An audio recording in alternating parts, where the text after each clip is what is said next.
안녕하세요. 오늘은 여러분과 함께 아이스버그 모델이라는 걸 좀 깊게 들여다보려고 합니다. 저희가 참고한 여러 자료들을 바탕으로 이야기 나눠볼 텐데요. 네, 반갑습니다. 이 모델, 딱 이름만 들어도 감이 오시죠? 빙산. 보이는 건 일부고 대부분은 물 아래 숨어 있다는 거. 그렇죠. 보통 10%대 90%로 이야기하잖아요. 네, 맞아요. 그래서 오늘 저희 목표는 그 숨겨진 90%를 이해하는 방법을 알아보는 겁니다. 이게 왜 중요하냐면요. 음, 문제의 진짜 원인을 파악하는데 아주 유용하거든요. 바로 그겁니다. 자, 그럼 바로 시작해 볼까요? 이 아이스버그 모델, 가장 위, 그러니까 물 밖에 보이는 부분부터 시작하죠. 사건? 영어로는 이벤트라고 하던데요. 네, 우리가 그냥 눈으로 딱 볼 수 있는 현상들이죠.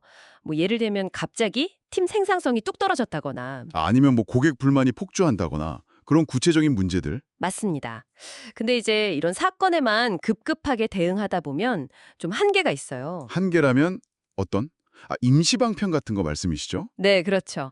그 자료에서도 지적하듯이 응급처치만 계속하면 근본 원인은 그대로 남아서 문제가 자꾸 반복되거든요. 하긴 맨날 터지는 불만 꺼는 느낌이겠네요. 그래서 그 아랫 단계, 패턴 혹은 경향이라고 하는 걸 봐야 한다는 거죠.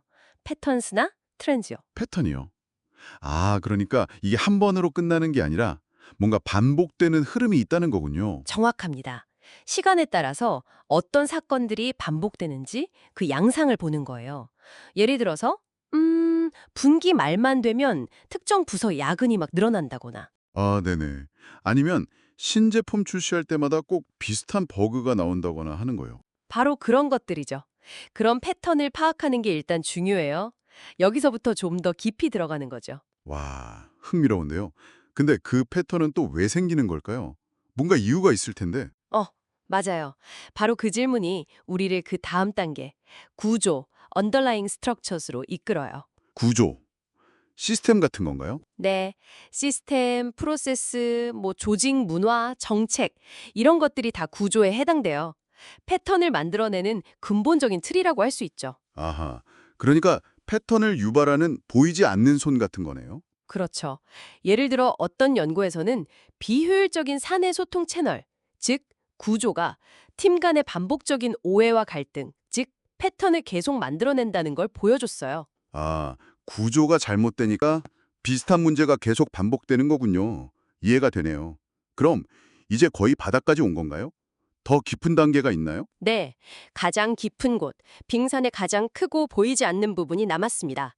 바로 정신 모델, 멘탈 모델일세요. 정신 모델? 이건 좀 더 심리적인 느낌인데요. 맞아요. 개인이나 조직에 가진 아주 근본적인 믿음, 가치관, 세상을 바라보는 틀, 무의식적인 가정 같은 것들이에요. 예를 들면 어떤 게 있을까요? 뭐랄까, 실패는 절대 용납 못해. 라던가, 우리는 원래 이렇게 일해 왔어. 같은 그런 생각들이요. 암묵적인 것들도 많고요. 그런 깊은 믿음들이 구조를 만들고 그 구조가 패턴이 사건을 일으킨다. 이런 흐름이군요. 네, 그렇습니다. 그래서 진짜 근본적인 변화를 만들려면 이 정신 모델까지 건드려야 할 때가 많아요. 물론 쉽지는 않죠. 와, 이거 정말 파고들수록 짚네요. 그럼 이 모델을 그냥 회사 문제 분석할 때만 쓰는 건 아니겠어요? 그럼요. 적용 범위가 정말 넓어요. 조직 문제는 기본이고 개인 차원에서도요. 내가 왜 자꾸 비슷한 실수를 반복할까? 이런 거 분석할 때도 쓸 수 있고요. 저한테도 필요하겠는데요. 누구나 그렇죠. 또 사회 문제, 예를 들어 범죄 재범률이 왜 높을까? 이런 걸 분석할 때도 이 모델을 활용할 수 있어요. 교육 문제도 마찬가지고요. 심리학에서도 무의식을 이해하는 틀로 쓰이기도 하고요. 결국엔 눈에 보이는 건 너머를 보라는 거네요. 핵심은 그거죠. 피상적인 해결책 말고 근본 원인을 찾아서 지속 가능한 변화를 만들자. 근데 이게 뭐 만병통치약은 아닐 것 같아요. 혹시 좀 주의해야 할 점이나 뭐 한계 같은 건 없을까요? 당연히 있습니다. 특히 그 정신 모델 같은 건 눈에 보이지도 않고 파악하기가 되게 주관적일 수 있어요. 그렇죠. 사람 마음속을 어떻게 딱 알겠어요. 네. 그리고 그걸 바꾸는 데는 시간도 노력도 엄청 들고요. 또 모든 문제가 이렇게 막 복잡한 층위를 가진 건 아닐 수도 있어요.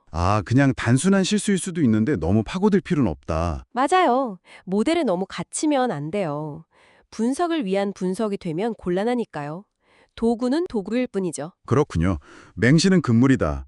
오늘 아이스버그 모델 덕분에 문제의 본질을 보는 새로운 시각을 배운 것 같습니다. 핵심은 역시 표면 너머를 보라. 네. 그래서 마지막으로 청취자분들께도 한번 여쭤보고 싶어요. 혹시 여러분이 반복적으로 겪는 어려움이나 문제가 있다면 오늘 이야기 나눈 아이스버그 모델을 한번 적용해 보시면 어떨까요? 아, 좋은 질문인데요. 그 문제 아래에는 어떤 패턴이 숨어 있을지, 또 그 패턴을 만드는 구조는 뭘지, 그리고 가장 깊은 곳에는 어쩌면 나 자신이나 우리 시스템의 어떤 믿음, 즉 정신 모델이 자리 잡고 있을지 한번 생각해 보시는 거죠. 스스로 탐색해 보는 시간을 가져보시면 좋겠습니다.